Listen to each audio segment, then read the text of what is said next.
Trả lời phỏng vấn riêng với Thanh Niên, Đại sứ Mỹ tại Việt Nam Marc Knapper kỳ vọng năm 2023 sẽ chứng kiến bước ngoặt quan trọng trong quan hệ Mỹ-Việt Nam, mở đường cho những thang bậc hợp tác mới. Năm trọng đại. Of course, this is a big year for us. It's the 10th anniversary of our comprehensive partnership. It's also the 30th anniversary of the Fulbright program here in Vietnam. It's the 20th anniversary of CDC presence here, 25th anniversary of the PEPFAR program, and so really a lot going on. And I think if you look at the past 10 years and you look at the kinds of activities these visitors are focusing on, whether it's trade and investment, security cooperation, health, energy, climate change, law enforcement, people-to-people ties, cultural ties. I mean, all of these things represent the full breadth of the efforts between our two countries. But really, I mean, education, cooperation as well, which predates normalization, but also significantly our war legacy cooperation on areas such as cleaning up landmines, unexploded ordnance, cleaning up sites contaminated by dioxin from Agent Orange, assisting people with disabilities, and also searching for not just continuing the search, not just for American war dead, but now working with Vietnam to search for Vietnam's own missing from the war. And so all of these things taken together, I think, show a bilateral relationship that's rich and deep and friendly and growing.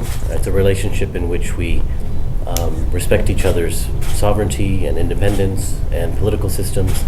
Ultimately, our policy is for a Vietnam that is strong and independent and prosperous. And I would expect this to continue, this policy to strengthen. And how could I forget, probably the biggest thing we did was we had the phone call between the General Secretary and President Biden. And that was really a very special, pretty unique event. And I hope that as you know, both leaders invited each other to visit each other's countries. And while I don't have anything to announce today, certainly our hope is that we can achieve those two-way visits very soon. Kế thừa, tiếp nối. I'd like to highlight the visit of our congressional delegation.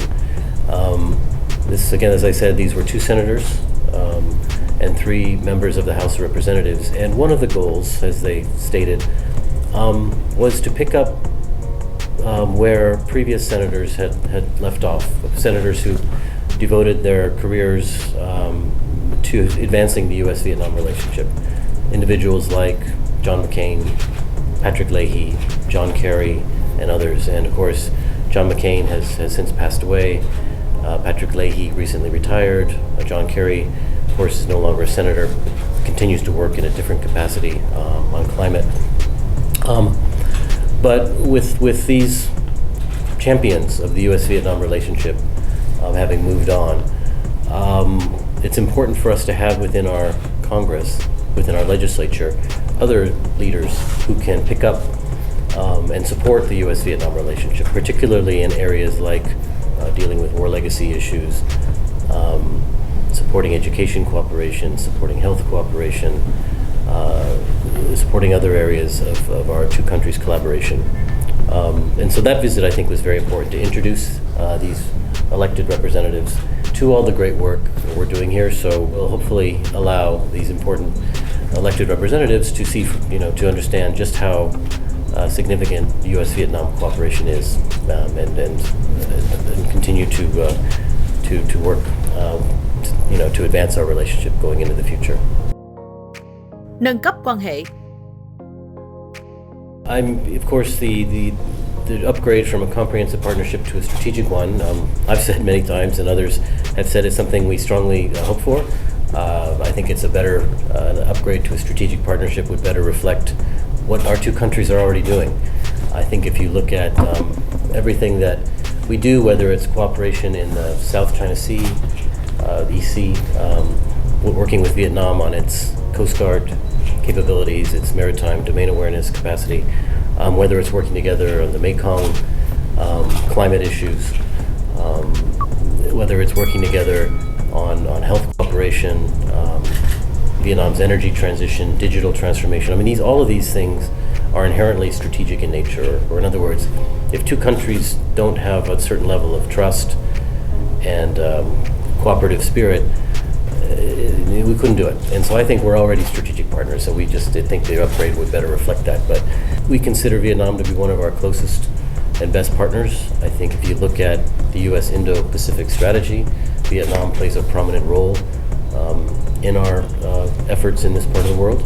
And I think that will continue. I think U.S. sees Vietnam, there's intrinsic value, there's value in this relationship. But I would expect that should we be able to upgrade our relationship, I think we'll just see even more of what we're already doing, even more cooperation in investment and business here in Vietnam and in the United States. I think we'll see even more cooperation in areas like climate change, like promoting Vietnam's clean energy transition, like working with Vietnam on its own digital economy transformation, areas like security, law enforcement. Really, I've always believed the sky is the limit in our two countries' ties, and this upgrade, should it happen, I think will just help to accelerate even further that process.